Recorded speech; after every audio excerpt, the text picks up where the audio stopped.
CNN Headline News. I'm David Goodnow. Los Angeles is dealing with violent reaction to today's acquittal of 4 policemen accused of beating motorist Rodney King. A demonstration outside police headquarters turned nasty Wednesday night, and arrests have been reported. Police were pelted by rocks and bottles as they tried to break up a crowd of about 200 people. There were also reports of other instances of violence, vandalism, and firebombing on the streets of L.A. In south central Los Angeles, a liquor store has reportedly been looted. Several passing vehicles have been attacked. Greg Lamont reports on the stunning verdict that is sparking the outrage.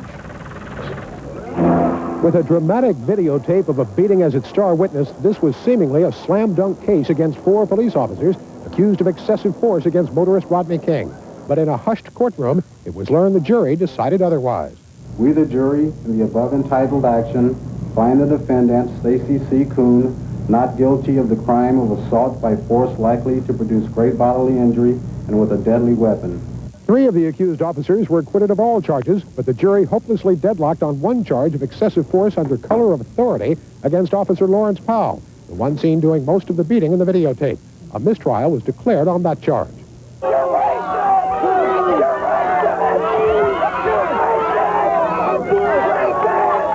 This was the reaction just outside the courthouse. Sheriff's deputies had to protect Sergeant Stacy Kuhn as he made his way to his car. Obscenities were screamed at him, along with threats of physical violence. Fights almost broke out among supporters and protesters of the verdict. Signs of shame were visible in the crowd that at one point chanted, "Burn down the courthouse." By having this verdict, what these people have done, they lit the fuse to a bomb. And what happens after this, people are going to point to this. I'm emotional. I'm upset. It's about the worst thing I've ever felt since I knew Martin Luther King had been shot. Prosecuting attorney Terry White was dumbfounded by the verdict. I'm shocked by the verdict, and I'm disappointed. But the jury has spoken. We picked 12 impartial jurors. They listened to all the evidence in this case, and they rendered their verdict, and we have to live with that verdict. Defense attorneys and their clients were relieved and elated. It's hard to be surprised when you felt that way the whole way. You're just hoping for the right decision. And because, you know, I know I'm innocent, and that was the verdict. One of the things that I thought was very important in this case in the beginning was to try to put the jurors in the shoes of the police officers at the scene, all of them. And I think we were able to do that. Rodney King's attorney was livid. I'm shocked, but, you know, that's the system. I talked to my client. He can't believe it. He's furious. The jury members opted not to talk to the media, saying the trial had been extremely stressful. It was a jury some spectators called racist. Once again, Archie Bunker wins. That's the final and ultimate message that it sends, because the jury was definitely influenced by Archie Bunker. Here at the courthouse, a handful of supporters of the verdict were quickly shouted down by dozens of angry protesters, and they were forced to leave. Mayor Tom Bradley and several city council officials have expressed outrage over the verdicts, and there is a sense in Los Angeles the city may be sitting on an emotional powder keg. Greg Lamont, CNN, Simi Valley, California. The family of a Minneapolis woman knows who killed her, but they are outraged that the killer will not serve a day behind bars. Russell Swart confessed to the crime moments before another man was being sentenced for Julie Everson's murder, but Swart cannot be tried for the 1990 killing because a jury already acquitted him of the slaying. Everson's family said the judicial system has failed. The president of Exxon's International Division is missing. Sidney Rizzo failed to arrive this morning at his New Jersey office. The oil company executive's car was found in his driveway with the engine running and the doors open. The FBI has now joined in that search. The District of Columbia holds its presidential primary Tuesday, and Democratic frontrunner Bill Clinton campaigned there today, but he concentrated on a select audience, members of Congress. The Clinton campaign said 30 representatives and senators jumped on the bandwagon. The Arkansas governor said if he becomes president, he'll cooperate with Congress to, quote, change the country. His main challenger, Jerry Brown, wasn't demoralized by his solid defeat in the Pennsylvania primary. Today, Brown warned that black Americans may react violently to what he calls the despair created by big business's, quote, stranglehold on America. President Bush is stirring up enthusiasm for his re-election in the business community. Today, he extended for 4 more months his moratorium on new government regulations. He claims the original 90-day ban saved consumers billions of dollars. Environmental and consumer groups criticize the White House for forcing the government to do nothing, but businesses are praising the move. And Brooks Jackson reports they're also contributing big money to the Republican Party.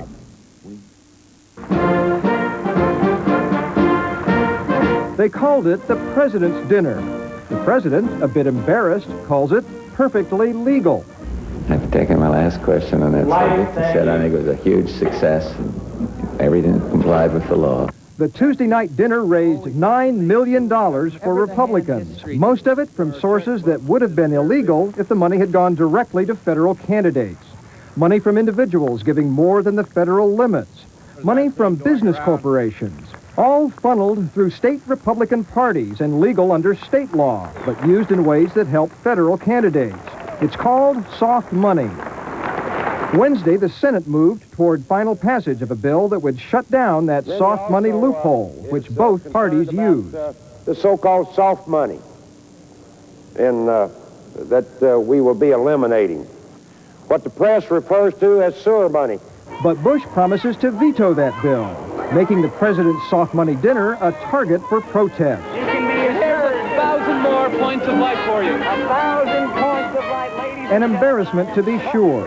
To make things less embarrassing, Take the tags off your hat. Republicans removed the Bush Quail name from thousands and thousands of hats. CNN obtained one of those hat bands, showing the hats were donated by Merrill Lynch, the big stockbroker. Merrill Lynch is bullish on Republicans and a big soft money donor to the GOP.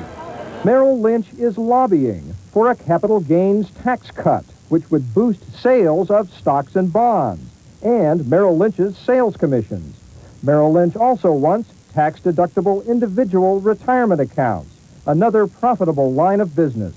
The reason Republicans removed the Merrill Lynch hat bands is that GOP lawyers worried they might look too much like a corporate campaign donation to Bush's own re-election, and that would be illegal. Merrill Lynch would not say how much it gave this time. It gave $30,000 to last year's President's Dinner, however. The law requires Republicans to disclose all the donors, but the report is not due until July. Brooks Jackson, CNN Special Assignment. Israeli delegates plan to end the current round of Middle East peace talks by flying home from Washington tomorrow night. No agreements have been reached, but all sides have started discussing substantive issues. Israel today made public its offer to turn over 14 hospitals to Palestinian control, but the Palestinians are criticizing Israel's plan for municipal elections in the occupied territories as patronizing.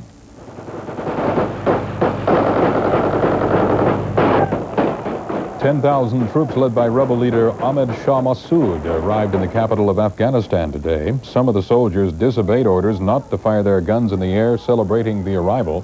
Massoud will serve as defense minister in the new Islamic government. It's offering amnesty to all Afghans except ousted President Najibullah, who remains in hiding. Also Wednesday, Pakistan's prime minister briefly visited Kabul, announcing aid of $10 million and 50,000 tons of food. A passenger on an Amtrak train that derailed in Virginia today said she thought it would never stop turning over. The train, the Colonial, had just left Newport News when it slammed into a dump truck stopped on the track at an intersection. The truck driver was killed. 53 of the 96 on the train were injured. The intersection was marked with warning signs, but no gates, lights, or bells. There is some confusion tonight about when Operation Rescue will resume its protests in Buffalo, New York. The abortion protests hit a lull after the arrest of 3 leaders yesterday. The 3 were released on bail today, and some Operation Rescue officials say demonstrations could resume as early as tomorrow. Other members suggest there will be another delay. During this indefinite period, there will be absolutely no demonstrations or activities on the street on the part of the pro-lifers. We'll spend this time just refocusing our energies and deciding what strategies will take place during the rest of the Spring of Life. I think we can claim it as a victory, as we've claimed every other day. This is just to show that they really aren't doing anything and they're not going to be doing anything anymore. I don't think we're going to see them. Abortion rights activists and police will continue to monitor clinics in case Operation Rescue renews its efforts. Doctors were forced to amputate the right hand of Michael Conaboy today. They had reattached the hand and left arm of the 6-year-old boy Saturday after he was involved in a farm equipment accident. But circulation deteriorated to the point doctors determined the hand would not be functional. Reconstructive surgery for Conaboy's right arm is scheduled for next week. Doctors say his reattached left arm continues to improve. A widely prescribed cancer drug is the focus of a 5-year breast cancer study announced today by the National Cancer Institute. Researchers will try to determine if tamoxifen helps prevent breast cancer in high-risk patients. The study will involve 16,000 women over the age of 35. It will also examine whether tamoxifen is beneficial in cases of heart disease and osteoporosis. When is vitamin D fortified milk not good for you? When it contains too much or too little of that vitamin. That's the conclusion of Boston University researchers. Carolyn O'Neill has details. Something went wrong with the milk last year at the Crescent Ridge Dairy in Sharon, Massachusetts. I think it was an unfortunate situation as far as we were concerned. The unfortunate situation was a slip in procedure. Too much vitamin D was added to the vitamin D fortified milk. 500 times too much. A report in the New England Journal of Medicine concludes that this caused toxic overdoses in at least 8 individuals, including 1 infant. It's very serious business. It turns out that the child probably will have irreversible kidney damage, and the elderly lady is not around to discuss it. Then Dr. Hollick and colleagues initiated another investigation, sampling vitamin D fortified milk from 5 eastern states. Indeed, some of the milk samples contain no vitamin D at all, and some contain at least 1.5 times the amount of vitamin D that was stated on the label. Milk has been fortified with vitamin D since the 1930s to wipe out the bone-deforming disease rickets.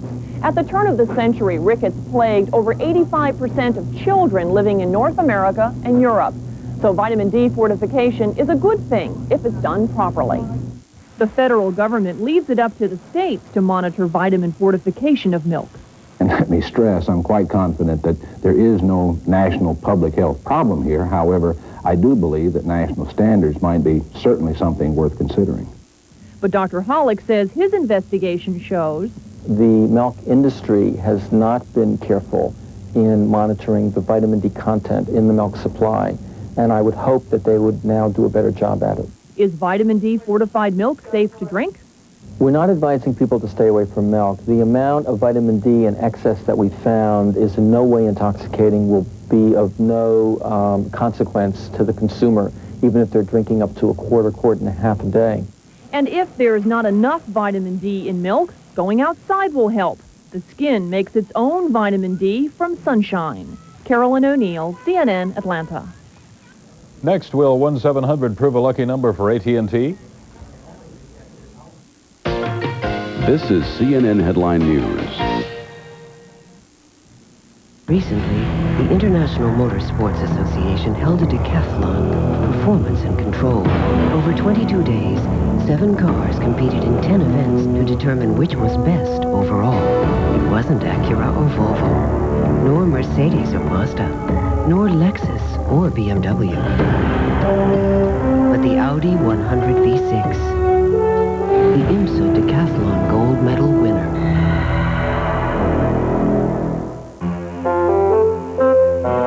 The time has finally come for the cordless power roller from Wagner. Now you control the flow of paint, so the Wagner power roller can cut jobs in half. Smoothly and evenly, it can cover areas twice as fast. And cleanup is a snap, so you can finish one job and do another. Get your hands on a real value, because the value of Wagner keeps on rolling. For tires, there's only one name I look up to. America's #1 name in tires. And there's one tire store that I trust. Is now at America's #1 tire store. Goodyear comes to Sears. And right now, selected Goodyear tires are introductory priced. I got Goodyear tires. I got them backed by Sears. I don't need to hear anything else. America's #1 tire now at America's #1 tire store. Who's gonna back you better than Sears? Just when I need someone to love me, just when I think the world's too cold, there you are, right there beside me. There you are in my heart, standing by me once again. There. Sheba, because you cherish your cat.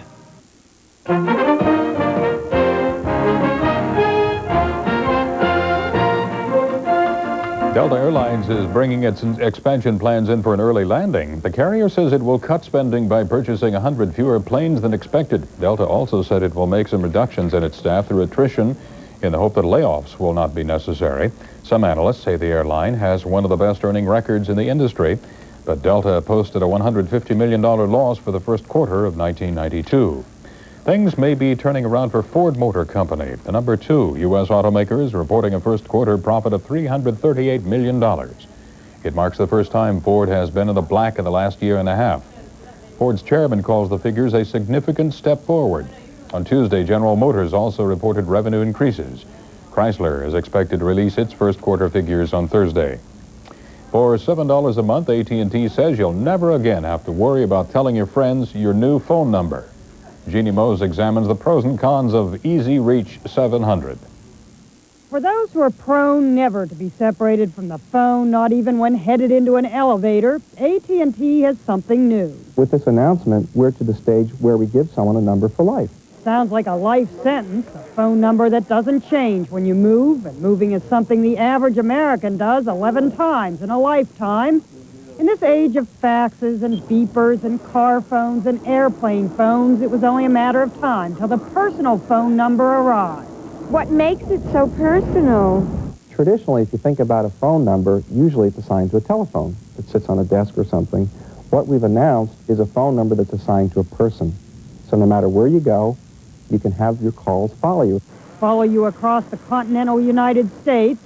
Massive phone company computers make all this possible. Subscribers pay $7 a month, plus per-call charges similar to long-distance rates.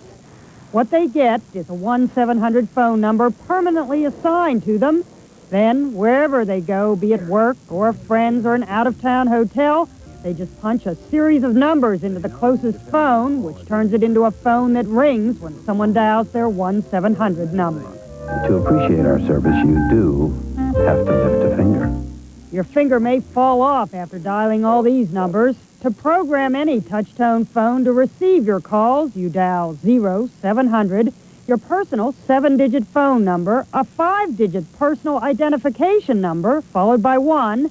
There are audio instructions, then you punch in the number calls are being transferred to, followed by another 1. This formula makes Einstein's theory of relativity seem relatively simple. People on the street seem split into 2 camps. It's really a pain in the neck to be everywhere and not get your personal phone calls and things. So for someone that's on the road a lot, like we are, that would be something I'd be willing to try. I hate it. About the only thing the new 700 service won't do is the old mobile phone trick. This U.S. ambassador uses it when he wants to ignore reporters, sending them a busy signal. Jeannie Mose, CNN, New York. The bargain hunting pushed the Dow Industrial Average higher on Wall Street Wednesday. The index gained more than 25 points, closing at 33.33. Volume was heavy as 206 million shares changed hands. The Commerce Department reports personal income grew 0.6% in March, the second such increase in a row. The department also said consumer spending inched up 0.3% last month. The latest from the ballparks next in CNN Headline Sports.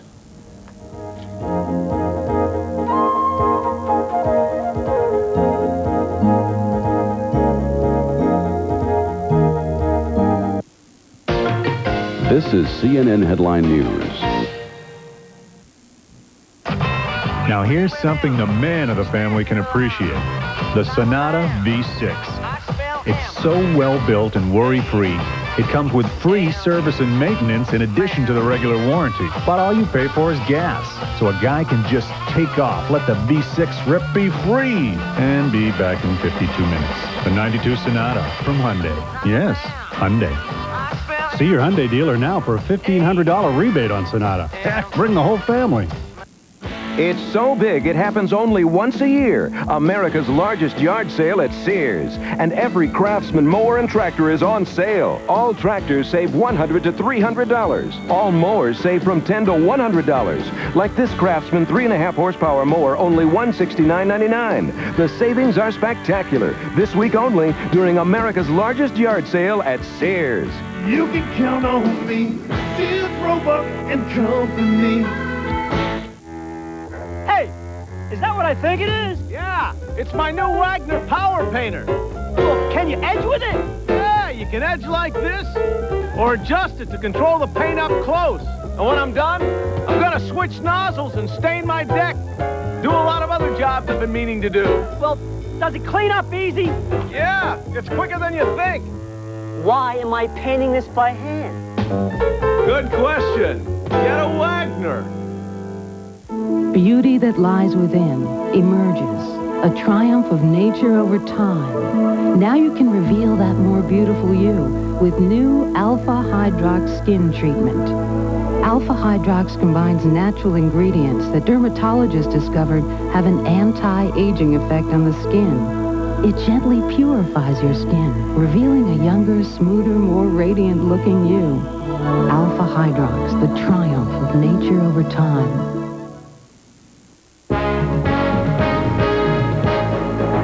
I'm John Sullivan with CNN Headline Sports. Down 3 games to 2 in their NHL playoff series, the Buffalo Sabres had their backs against the boards, but came out firing on Boston. Pat LaFontaine with a spectacular diving goal, just one of his 2. Buffalo in a rout 9-3. The series is tied at 3.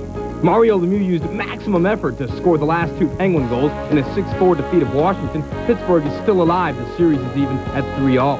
The Rangers had a chance to ice the Devils, but Peter Stastny wouldn't let the Devils die. On the breakaway, he beats Mike Richter. Stastny scored twice, Jersey 5 times in a 5-3 win over New York. A 7th game will decide the victory. Hartford-Montreal went to overtime, and that's where the Whalers experienced sudden life. Yvonne Corriveau with the 2-1 game winner just 36 seconds into the extra period. The Whalers are alive and tied with the Canadiens at 3-all. NBA, Miami may have lost to the Bulls, but the Heat didn't wilt. Ronnie Cycli with all the right moves inside. But nobody could stop Michael Jordan. 56 points. Chicago wins the series 3-zip with the 119-114 victory. Phoenix wraps up their series by beating San Antonio. The Blazers have the Lakers on the ropes 2-zip. National League number 31 Reds pitcher Tim Belcher did not have a good night against the Pirates. Steve Buechele, a 2-run homer the opposite field way. That was enough for Zane Smith. Pittsburgh beats Cincinnati 4-zip. Atlanta's won 5 straight. The Cards take the Giants in 12 innings. Brett Saberhagen wins his first NL game. The Mets over Houston 1-0. Montreal visits San Diego and Philadelphia in Los Angeles. The umps were target practice at Yankee Stadium. Nobody could hit Texas pitcher Juan Guzman. A no-hitter into the 7th. He settles for a 2-hit, 5-1 win. Baltimore takes the Twins. Milwaukee over KC. Boston beats Chicago. Toronto nips the Angels. Oakland at Cleveland. M's and Tigers washed out. I'm John Sullivan, and that's CNN Headline Sports. This is CNN Headline News. I'm home. There you guys are. Hiya, honey. Oh, what's wrong? This is usually your favorite part of the day. Oh, bad headache. Let me help. I'll take the kids. You take a Motrin IB. The doctor says it's the same medicine as in prescription Motrin, but in non-prescription strength. Really works on my headaches. So go relax. I'll take care of Mr. Duck. Motrin IB, the relief of Motrin in non-prescription strength. In ultra-distance challenges in 65 cities, the Ultra Ball by Wilson beat Titleist DT by an average of 194 inches, Pinnacle Gold by an average of 75, and Top Flight 2 by an average of 270. In fact, it beat the entire field an incredible 71% of the time. Now, we don't have any fancy slogans to dazzle you or machines to impress you. All we have are numbers, cold, hard numbers. Ultra by Wilson, measurably longer than anything out there.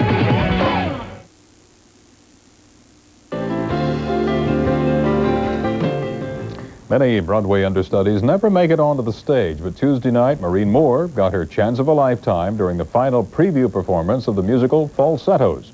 She took over for star Barbara Walsh, shown here, who was battling a sore throat. Moore's performance received loud applause and a standing ovation, but all good things must come to an end. Barbara Walsh was expected to return in time for Wednesday's opening.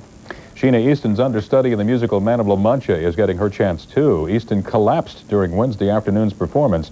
The 2-time Grammy winner was helped off stage and taken to a local hospital for tests. The show opened last Friday to mixed reviews. The Hallelujah Chorus has come a long way since George Friedrich Handel composed it in the 1700s. Now Quincy Jones and a host of stars are putting a modern twist to the classical masterpiece. Yolanda Gaskins listened in.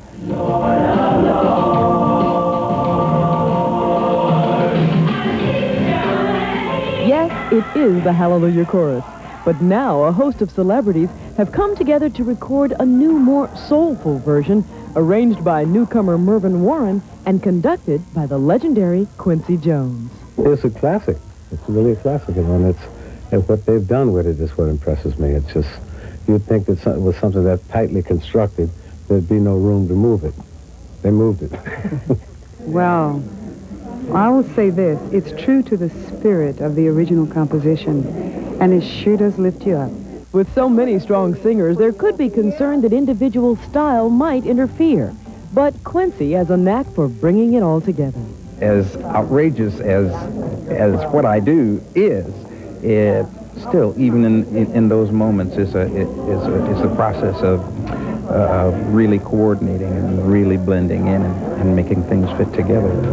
Proceeds from the album benefit the Children's Defense Fund, a national organization that puts underprivileged children at the top of its agenda. Our job is to try to convince the nation to invest in all of our children before they get sick, before they drop out of school, before they get pregnant and get into trouble. And since it is for a good cause, Quincy thinks that if Handel's listening, he wouldn't really mind. He's curling around in his grave. He's got a nice front row seat here checking this all out today.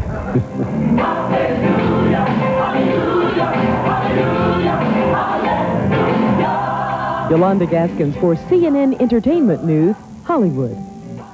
It will be a summer without Doonesbury, sort of. Universal Press Syndicate says artist Gary Trudeau is taking a vacation beginning June 1st. It's not the first such interruption for him. In 1983, he took a 20-month leave of absence. During Trudeau's upcoming break, Universal will supply Doonesbury reruns to newspapers. Trudeau and his original scripts will return in September. Former NBC newsman Edwin Newman wants people to stop abusing the English language. He's encouraging people to correct improper grammar and write companies that advertise with nonsense. Newman blames the misuse of language on chatty broadcasters, bad songwriters, computers, slick advertisers, and politicians. He said suitable standards for the use of English are absolutely necessary. Newman himself has written 2 books on English usage.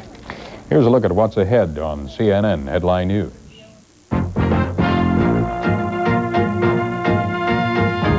A verdict is reached in the brutality trial of 4 Los Angeles police officers.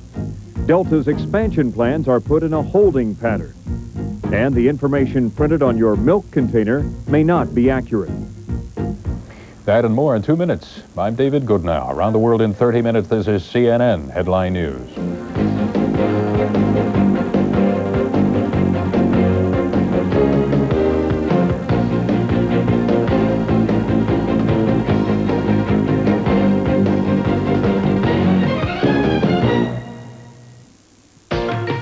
This is CNN Headline News.